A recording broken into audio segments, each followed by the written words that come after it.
ఎదురు చూడని ఇంత హాయిని మరిచిపోదు మనసు. ఒదిగి ఉండి నీ వాకిటిలో బదులు కోరి నే నిలుచున్నా. దారి తెలియని చీకటిలో వెలుగు చూసి కాదంటానా. ఊరించి ఇది ఏ మాసం?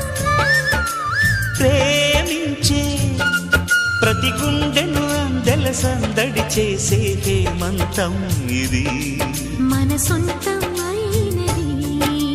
కిలకిల నవ్వే కోయిల కోసం వచ్చింది మధుమాసం. మిలమి